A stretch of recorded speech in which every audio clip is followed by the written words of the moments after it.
Hello and welcome दोस्तों, स्वागत है आपका हमारे यूट्यूब चैनल सिविलियन स्टार पर।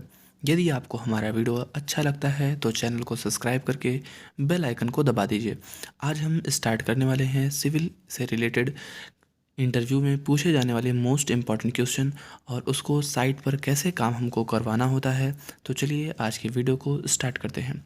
आज हम बात करने वाले हैं वर्केबिलिटी के बारे में कि वर्केबिलिटी हम जब साइट पर स्लैब हो या हमारा कॉलम हो उसकी कास्टिंग होने लगती है तो उसकी कंक्रीटिंग कैसे चेक की जाती है, कंक्रीटिंग की वर्केबिलिटी कैसे चेक की जाती है। तो चलिए आज हम इसी के बारे में बात करते हैं। तो हम जानते हैं कि वर्केबिलिटी हमारा मोस्ट इम्पॉर्टेंट फैक्ट होता है। तो वर्केबिलिटी हमारी तीन चीज़ों से बढ़ती या घटती है। सबसे पहला होता है हमारा वाटर सीमेंट रेशियो, दूसरा नंबर होता है हमारा shape and size of aggregate और तीसरा नंबर होता है हमारा एडमिक्सचर। हम बात करते हैं कि वाटर सीमेंट रेशियो हमारा जो होना चाहिए वो 0.35 टू 0.45 होना चाहिए। यदि इससे ज़्यादा हमारा वाटर सीमेंट रेशियो होता है तो हमारी कंक्रीट की जो वर्केबिलिटी होती है वो बढ़ जाती है। यदि हमारा shape and size of aggregate की बात करें, यदि उसका सरफेस एरिया बढ़ता है तो हमारा जो कंक्रीट होगा उसकी वर्केबिलिटी बढ़ेगी। इसी तरह से यदि हम एडमिक्सर्स को मिलाते हैं तो वो भी वर्केबिलिटी को हमारा बढ़ाता है। तो हम यहाँ पे क्वेश्चन आता है हमारा कि सबसे पहले वर्केबिलिटी को हम साइट पर कैसे टेस्ट करते हैं। तो टाइप्स ऑफ टेस्ट्स के लिए वर्केबिलिटी हम कई प्रकार से टेस्ट करते हैं।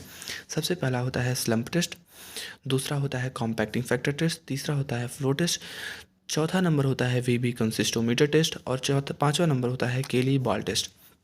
यदि हम बात करें कि साइट पर कौन सा टेस्ट किया जाता है और हम आपको उसका वीडियो सहित दिखाएंगे जो साइट पर टेस्ट किया जाता है। तो साइट पर हम टेस्ट करते हैं, हमारा सबसे पहला टेस्ट जो होता है वो स्लम्प टेस्ट। तो स्लम्प टेस्ट हम कैसे करते हैं हम आज उसको बारे में आपको बताने वाले हैं। तो ध्यान से देखते हैं कि इसमें क्या होता है कि एक फ्रस्टम ऑफ कोन होता है, इस आकार का एक फ्रस्टम बना होता है जिसका बॉटम डाया जो होता है वो 200 mm होता है और जो अपर डाया होता है वो 100 mm होता है और जो इसकी हाइट होती है वो 300 mm की होती है। इसको बोलते हैं स्लम्प टेस्ट कोन। और नीचे एक हमारी सीट बनी होती है इस तरीके से जिस पे हम कोन को रखते हैं। और हमारे पास क्या होता है, एक टैंपिंग रॉड होता है जिससे हमें फ्रस्टम ऑफ कोन के अंदर हमको 3 बार टैंपिंग करनी होती है, 100 mm पे, 200 mm पे और जब वो भर जाता है 300 mm पर तब। इस टैंपिंग रॉड की जो लेंथ होती है वो 60 सेंटीमीटर होती है और इसका डाया जो होता है वो 16 mm डाया होता है।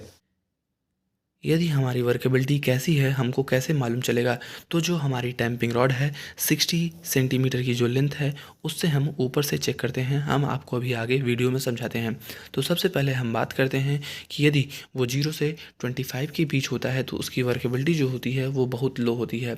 हम बहुत लो वर्केबिलिटी जो यूज करते हैं वो हम रोड कंस्ट्रक्शन में यूज करते हैं। फिर आता है दूसरा 25 टू 50 mm लो वर्केबिलिटी, इसको हम थोड़ा हैवली रेनफोर्स में यूज करते हैं, आरसीसी में यूज करते हैं। 50 टू 100 mm मीडियम वर्केबिलिटी जो होती है इसको भी हम आरसीसी में यूज करते हैं।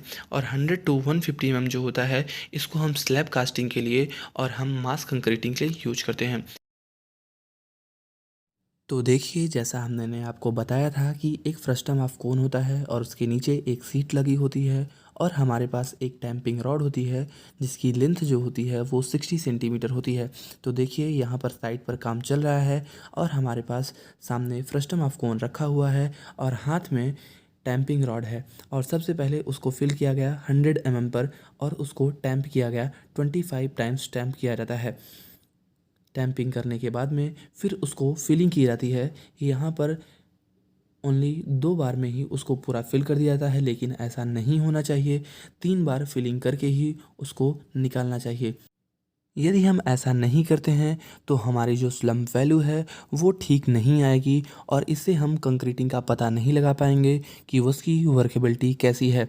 यदि हमारा वर्केबिलिटी पता नहीं चल पाएगा तो वाटर सीमेंट रेशियो के बारे में उसको हमको मालूम नहीं चलेगी। तो देखिए उसको कितनी बार हम फिल करते हैं, ये हम साइट पर ही चेक करते हैं। और ये वर्केबिलिटी साइट पर चेक करने के लिए सबसे बेस्ट मेथड होता है स्लम टेस्ट। स्लम टेस्ट जब वो भर जाता है, फ्रस्टम ऑफ कोन भर जाता है, तो हम ट्रॉवेल लेते हैं और ट्रॉवेल से ऊपर की सफाई करते हैं। सफाई करने के बाद जो होता है, हम फ्रस्टम ऑफ कोन को धीरे धीरे उठाते हैं, जिससे हमारा जो उसके अंदर कंक्रीट है वो अच्छे से निकल पाए। यदि वो नहीं निकल पाता है तो हमारा जो टैंपिंग रॉड होगा उससे हम जब लेंथ लेंगे तो वो बढ़िया से नहीं आएगा। देखिए अब इसको हम कितनी आसानी से निकालते हैं।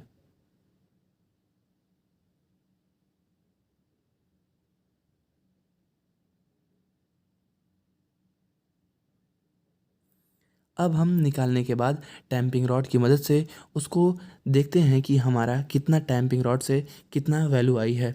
यहाँ पर वैल्यू आई है 18 सेंटीमीटर, यानी हमारी जो कंक्रीटिंग है वो स्लैब के लिए पर्याप्त है। स्लैब के लिए होता है 150 mm, तो प्लस माइनस